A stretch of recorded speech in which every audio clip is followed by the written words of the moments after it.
Z égale moins 8 racine carrée de 3 plus 8i. Déterminer la forme trigonométrique de Z. Déterminer les racines carrées de Z. En déduire la valeur exacte des cosinus de 5 pi 12e et des sinus de 5 pi 12e. Mesdames et messieurs, bonjour et bienvenue. Ceci est un sujet donné au bac en 2008. Voyons comment les résoudre de la manière la plus simple. Alors, répondons directement à la première question. Mais on ne va pas écrire la première question, on va juste écrire les numéros. Donc, numéro 1. On sait que Z est égal à moins 8 racine carrée de 3 plus 8i. On nous demande de déterminer la forme trigonométrique de Z. Pour écrire la forme trigonométrique d'un nombre complexe, on a d'abord besoin de connaître le module de ce nombre complexe ainsi que l'argument de ce nombre complexe. Parce que la forme trigonométrique d'un nombre complexe, ça s'écrit Z égale R, facteur de cosinus de θ plus I sinus de θ.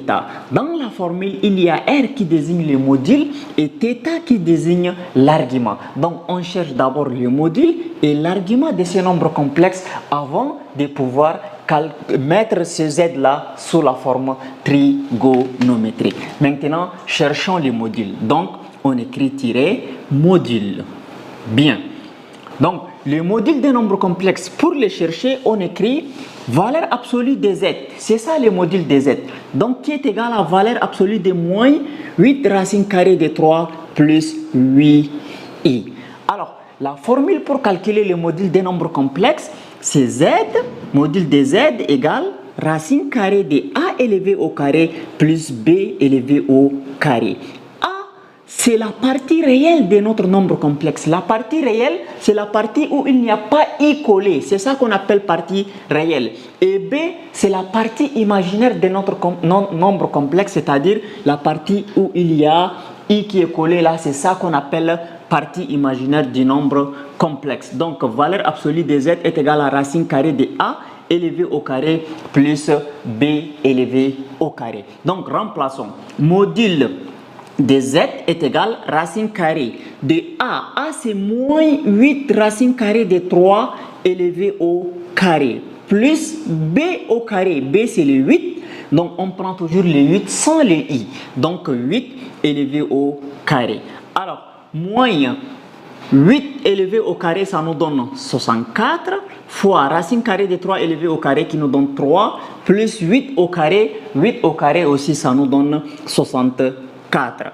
Alors ici, on va avoir 64 fois 3, donc 4 fois 3, 12, j'écris 2, je retiens 1, et 6 fois 3, 18, avec les 1, ça fait 19, ça nous donne 192 plus 64. Donc on va avoir racine carrée de 256. Alors, racine carrée de 256, on sait que 256 c'est 16 élevé au carré. Donc le carré et le radical s'en vont. On va avoir 16 qui veut dire que le module de Z est égal à 16. Et voilà, on a trouvé déjà le module de Z est égal à 16. Maintenant, on va chercher l'argument de Z. Pour chercher l'argument de Z, donc c'est à partir du module, c'est-à-dire le module même va pouvoir nous aider pour chercher l'argument de Z. Qu'est-ce qu'on va dire? On va dire soit θ, donc soit θ, un argument de Z, un argument de Z. Voilà, donc tel que argument de Z, donc argument de Z, ça nous donne θ plus 2kπ. Voilà, donc pour chercher l'argument de Z, il y a la formule pour trouver l'argument. On va poser que le cosinus de l'angle θ, ça nous donne la partie réelle, c'est A sur le module de Z, et le sinus de θ est égal à la partie imaginaire, c'est B sur le module de Z. Donc, A est égal à partie réelle sur module et B est égal à partie imaginaire sur module. Donc, la partie réelle, c'est moins 8 racine carrée de 3, on remplace ici. Sur module, le module, on a trouvé 16. Et la partie imaginaire, c'est B qui est égal à 8 sur module, module c'est 16. Donc, on va dire cosinus de θ égale A. A, c'est moins 8 racine carrée de 3 sur module de Z, donc c'est-à-dire sur 16, et sinus de θ est égal à combien? partie imaginaire, c'est 8. 8 sur 16. Donc, on va avoir ici cosinus de θ égale. Donc, 8 racine carrée de 3 sur 16, c'est-à-dire on va ici simplifier par 8, 8. Quand on divise 8 racine carrée de 3 par 8, ça nous donne racine carrée de 3. Avec les moins, ça donne moins racine carrée de 3. Et les 16, on divise par 8, ça nous donne 2. Maintenant, 8 sur 16, ça nous donne 1 demi. Donc, c'est-à-dire sinus de θ, c'est égal à 1 demi. Alors, là, nous avons trouvé le cosinus de l'angle que nous cherchons. Quand on dit argument, c'est angle. Le cosinus de l'angle que nous cherchons est égal à moins racine carrée de 3 sur 2. Et le sinus de l'angle que nous cherchons est égal à 1 demi. Maintenant, on va se poser la question. Quel angle dont son cosinus donne moins racine carrée de 3 et son sinus donne 1 demi? Avant tout, on doit d'abord identifier cet angle-là se trouve dans quel cadran. Ici, vous savez que moins racine carrée de 3 sur 2, c'est le cosinus et le sinus, c'est 1 demi. Donc, le cosinus est négatif et le sinus est positif. Si le cosinus est négatif et le sinus est positif, c'est-à-dire que nous sommes dans le deuxième cadran du cercle trigonométrique. Parce que le cosinus est négatif et le sinus est positif. Alors, l'angle dont son cosinus donne moins racine carrée de 3 sur 2 et son sinus donne 1 demi, l'angle là est appelé angle θ de mesure 5π sixième. Donc, c'est-à-dire, on a trouvé l'argument, donc le module de notre nombre complexe z là, on a trouvé que c'est égal à 16 et l'argument de notre nombre complexe, l'argument de z est égal à 5π sixième. Voilà l'argument, on a trouvé 5π sixième. Alors, maintenant, à partir du module et de l'argument, on peut écrire la forme trigonométrique du nombre complexe. Ok, je vais effacer ici. Si tu es là jusqu'ici, n'oublie pas de liker la vidéo et de t'abonner. Alors, le module, on l'a trouvé 16. L'argument, on l'a trouvé 5π sixième. Donc, la forme trigonométrique de notre complexe, là, ça s'écrit R facteur de cosinus de θ plus I sinus de θ. Donc, Z égale R. R, c'est combien? R, c'est le module, c'est 16.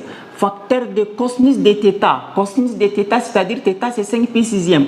Cosinus de 5π sixième plus I sinus de 5π sixième. Donc, I sinus de 5π sixième. Et voilà, nous avons déjà répondu à la première question que la forme trigonométrique de notre nombre complexe Z est égal à 16 facteur de cosinus de 5π sixième plus I sinus de 5π sixième. Maintenant, passons directement à la deuxième question. Mais j'efface ici, je vais écrire la réponse de la première question. C'est important. Donc, c'est-à-dire, je garde cette partie-là pour les réponses trouvées. Donc, Z égale 16 facteur de cosinus de 5π sixième plus I sinus de 5π sixième. Voilà la forme trigonométrique de notre nombre complexe. Passons maintenant à la deuxième question.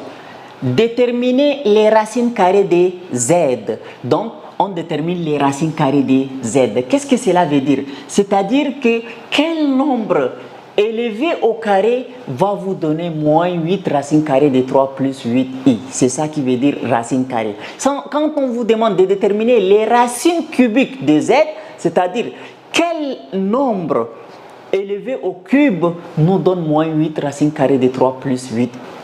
Donc, comme c'est la racine carrée de z qu'on nous demande de chercher, c'est-à-dire il y aura des racines carrées possibles. Et c'est-à-dire que quand on prend ces nombres-là élevés au carré, ça nous donne moins 8 racines carrées de 3 plus 8i. Mais comme ça, vous ne pouvez pas imaginer quel nombre complexe on élève au carré pour trouver ça. Donc, c'est pourquoi il y a une méthode précise qui va nous aider à déterminer les racines carrées de z. Donc, on va dire il existe un nombre complexe z. Quand je l'élève au carré, je trouve ça, je trouve ce z là. Vous voyez? Alors, c'est-à-dire que z élevé au carré est égal à moins 8 racine carrée de 3 plus 8i. N'oubliez pas que le petit z aussi c'est un nombre complexe. Donc je pose petit z là c'est égal à x plus i y. Donc je remplace là où il y a z ici par x plus i y. Donc je trouve x plus i y élevé au carré. C'est ça qui me donne moins 8 racine carrée de 3 plus 8i. Comme on est déjà en terminale, je n'ai pas besoin de vous montrer comment on développe ça. J'écris la forme développée. Donc x plus y, le tout élevé au carré, ça me donne x au carré moins y au carré plus 2ix y qui est égal à moins 8 racine carrée de 3 plus 8i. Alors là, x carré moins y au carré, tout ça, ça forme la partie réelle. Et là où se trouve i ici, dix y, c'est la partie imaginaire. Donc ça c'est réel, ça c'est imaginaire. Donc comme on a une expression complexe, un nombre complexe est égal à un nombre complexe, donc je prends la partie réelle de ce nombre complexe est égal à la partie réelle ici, et la partie imaginaire est égale à la partie imaginaire ici. Donc je vais dire que x carré moins y au carré, la partie réelle, est égale à la partie réelle ici, c'est moins 8 racine carrée de 3. Et la partie imaginaire, c'est 2xy, je le prends sans les i, qui est égal à 8 aussi, je le prends sans les i. Même si j'écris i ici, après je simplifie les i. Alors, maintenant, il y a une troisième équation très importante qui va nous permettre de tirer les x et les y, c'est l'équation des modules. Donc, on va écrire x au carré plus y au carré là, ça nous donne le module de notre nombre complexe. Mais on a calculé le module, c'est égal à 16.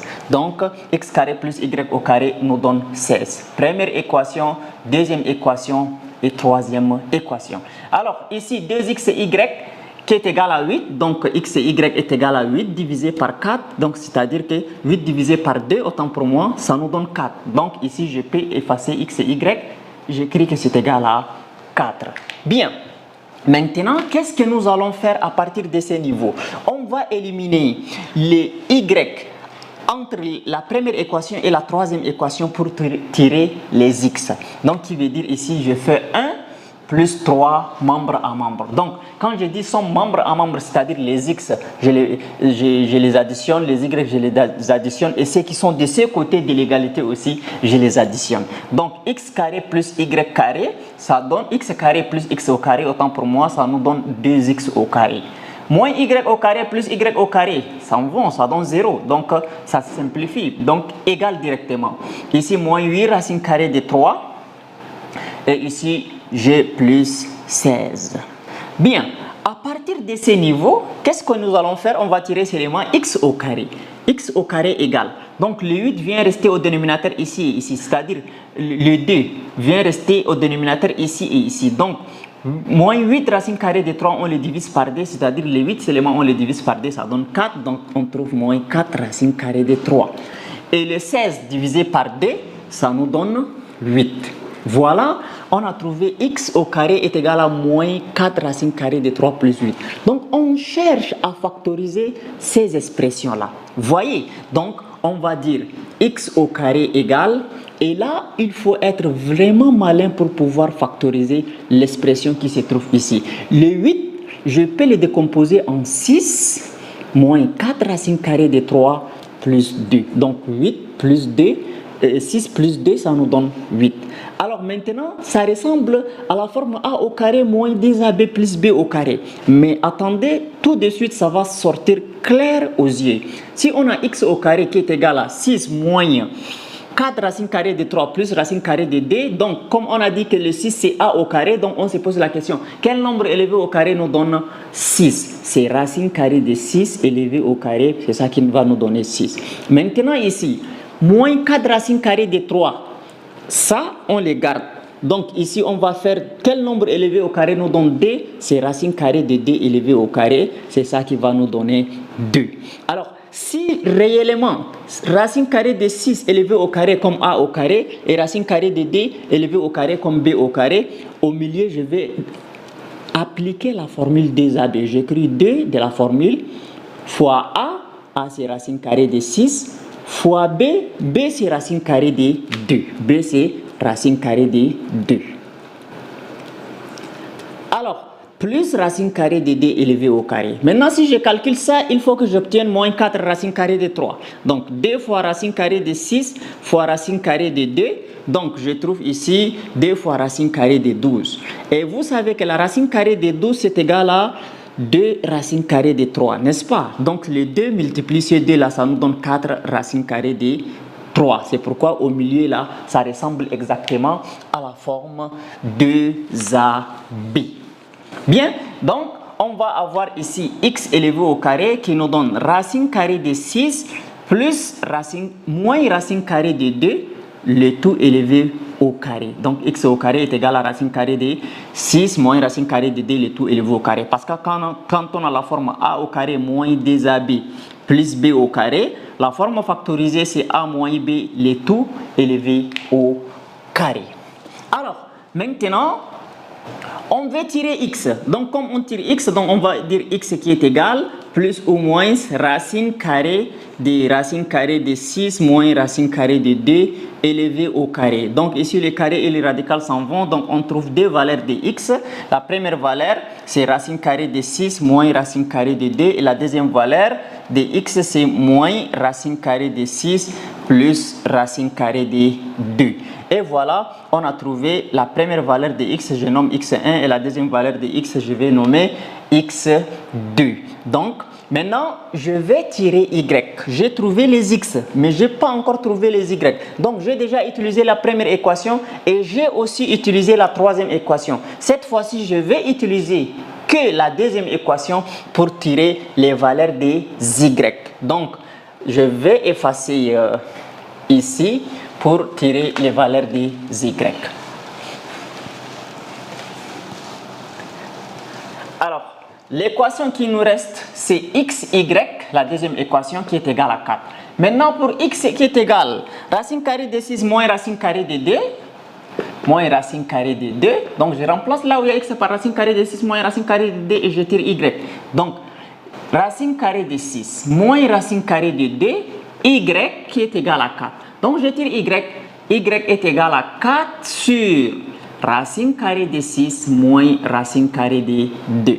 Alors, on va faire l'expression conjuguée, c'est-à-dire on va éliminer les radicales des dénominateurs. C'est pourquoi on multiplie le numérateur et les dénominateurs par le conjugué du dénominateur. Le conjugué de racine carrée de 6 moins racine carrée de 2, c'est racine carrée de 6 plus racine carrée de 2. Donc, j'écris ici racine carrée de 6 plus racine carrée de 2.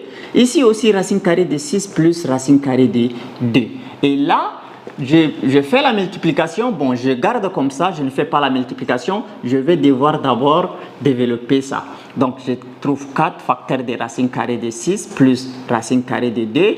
Et là, c'est racine carrée de 6 moins racine carrée de 2 facteur de racine carrée de 6 plus racine carrée de 2. C'est la différence de 2 carrés qui est la forme développée. Donc, je prends a au carré qui est racine carrée de 6 élevé au carré. Moins b au carré, c'est racine carrée de 2 élevé au carré. Donc, y égale 4 facteur de racine carrée de 6 plus racine carrée de 2 sur, et ici carré radical s'en vont, il reste 6, carré radical s'en vont, il reste 2. Donc, on va avoir y qui est égal 4 facteur de racine carrée de 6 plus racine carrée de 2, le tout sur 4. Je simplifie les 4, je me retrouve avec y qui est égal racine carrée de 6 plus racine carrée de 2. Bien, alors, à partir de ce niveau, j'ai déjà trouvé la valeur de y pour x est égal à racine carrée de 6 moins racine carrée de 2. Alors, je vais rappeler que le petit z que nous sommes en train de chercher, c'est x plus iy. Donc, pour x est égal à racine carrée de 6 moins racine carrée de 2, on a trouvé que y est égal à racine carrée de 6 plus racine carrée de 2. Donc, j'écris z égale x. X, c'est racine carrée de 6 moins racine carrée de 2. Plus, j'écris plus et i, j'écris les i. Y, on a trouvé racine carrée de 6 plus racine carrée de 2. Voilà, on a trouvé le premier z. Mais comme ce sont les racines carrées, c'est-à-dire il y a des valeurs pour petit z. Quand vous prenez ça, vous élevez au carré, vous développez, vous allez trouver moins 8 racine carrée de 3 plus 8i. Alors, maintenant, pour x maintenant est égal à moins 6 plus racine carrée de 2. Donc, moins 6 plus racine carrée de 2. Donc, je fasse ici. je vais avoir ici, donc pour x est égal à moins racine carrée de 6 plus racine carrée de d, je remplace là où il y a x par moins racine carrée de 6 plus racine carrée de d. Donc je trouve moins racine carrée de 6 plus racine carrée de 2, y qui est égal à 4. On tire y. Y est égal à 4 sur moins racine carrée de 6 plus racine carrée de 2. Donc on multiplie au numérateur et au dénominateur par les conjugués du dénominateur. Donc ici, je préfère faire comme ça. Y égale. Et là, quel est le conjugué de moins racine carrée de 6 plus racine carrée de 2? Pour ne pas vous compliquer la tâche, au lieu d'écrire moins racine carrée de 6 plus racine carrée de 2, j'écris racine carrée de 2 moins racine carrée de 6, c'est mieux. Racine carrée de 2 moins racine carrée de 6. Et là, donc le conjugué, il suffit qu'on change le signe du milieu. Donc on trouve racine carrée de 2 plus racine carrée de 6 et racine carrée de 2 plus racine carrée de 6. Bien. Là, maintenant, on garde 4 facteurs de racine carrée de 2 plus racine carrée de 6. Et ici, c'est la différence de 2 au carré, a au carré moins b au carré. Donc, c'est-à-dire, a au carré, c'est racine carrée de 2 élevé au carré, c'est ça qui est a. Et b au carré, c'est racine carrée de 6 élevé au carré. Bien, donc qu'est-ce qu'on va avoir? On va avoir 4 facteurs de racine carrée de 2 plus racine carrée de 6 sur, et ici, racine carrée de 2 élevé au carré, carré radical s'en vont, il reste 2. Et racine carrée de 6 élevé au carré, carré radical s'en vont, il reste 6. Donc, on va avoir y égale 4 facteurs de racine carrée de 2 plus racine carrée de 6 sur moins 4. 2 moins 6, c'est moins 4. Donc, on simplifie 4, 4 et le moins va multiplier tout ce qui se trouve au numérateur. Donc, pour vous dire que ici, là maintenant, on aura y est égal, le moins multiplie la racine carrée de 2, ça fait moins racine carrée de 2, et multiplie la racine carrée de 6, ça fait moins racine carrée de 6. Donc, le petit z, le deuxième petit z, ça c'est le premier petit z1, le deuxième petit z2, sa formule c'est toujours x plus y. X c'est moins racine carrée de 6 plus racine carrée de 2, moins racine carrée de 6 plus racine carrée de 2. Et y c'est moins racine carrée de 6, et y c'est où le y moins racine carrée de 2 moins racine carrée de 6. Donc, je peux écrire aussi moins racine carrée de 6 moins racine carrée de 2. Donc, le i, je ne l'oublie pas, plus i facteur de moins racine carrée de 6 moins racine carrée de 2. Voilà, j'ai trouvé aussi la valeur de Z2. Donc, Z1 égale à racine carrée de 2 moins racine carrée de... C'est racine carrée de 6 moins racine carrée de 2 plus i racine carrée de 6 plus racine carrée de 2. Et Z2 égale à ça. Ce sont les racines carrées de notre nombre complexe. Là, également, je vais devoir écrire ici Z1 égale racine carrée de 6 moins racine carrée de 2 plus i facteur de racine carrée de 6 plus racine carrée de 2 plus racine carrée de 2 et Z2, voilà, Z2 c'est égal, c'est tout à fait le contraire, c'est égal à moins Z1. Quand vous constatez bien, c'est-à-dire Z2 là, c'est le contraire de Z1, n'est-ce pas? Donc Z2 est égal à moins Z1. Donc j'écris Z2 en minuscule également. Maintenant, passons à la troisième question. On nous demande d'en déduire la valeur exacte des cosinus de 5π12e et des sinus de 5π12e. Alors, je fasse. Vous savez que nous avons la forme trigonométrique de Z, de notre grand Z, n'est-ce pas? Z est égal à combien? Z est égal à 16 cosinus de 5π6e plus sinus de 5π6e. Mais eux, ils demandent le cosinus, la valeur exacte des cosinus de 5π12e et des sinus de 5π12e. Il y a une étroite relation, en fait, entre ce qu'on a écrit comme forme trigonométrique et ce que nous venons de déterminer comme les racines carrées, c'est-à-dire les racines carrées des z qu'on nous demande de chercher. Donc, qui veut dire qu'ici, on a dit que le z au carré là est égal à grand Z, n'est-ce pas? Donc Z au carré qui est égal à grand Z. Donc le Z que vous voyez ici là, c'est la forme trigonométrique qui va être ça en racine. Donc je remplace là où il y a Z ici par 16 facteurs de cosinus de 5π12e plus I sinus de 5π12e. Donc Z au carré est égal 16 facteurs de cosinus de 5pi sixième plus I sinus de 5pi sixième. Voilà. Là maintenant, le carré va devenir radical, n'est-ce pas? Donc je vais dire Z égale, et j'écris crochet comme ça, 16 facteurs de cosinus de 5pi sixième plus I sinus de 5pi sixième. Voilà. Et le tout exposant 1,5. On se comprend. Donc, c'est-à-dire quand le carré devient radical, donc le radical, c'est la puissance 1,5. Maintenant, on va se servir de la formule des Moivre. Qu'est-ce que Moivre dit? Moivre dit, quand on a R cosinus de θ plus I sinus de θ, le tout exposant n, c'est-à-dire que le R est exposant n, et le n que vous voyez ici, la descente reste entre le cosinus et le θ. Donc, facteur de cosinus de nθ plus I sinus de nθ. Voilà la formule des Moivre. Donc, qu'est-ce qu'on va faire?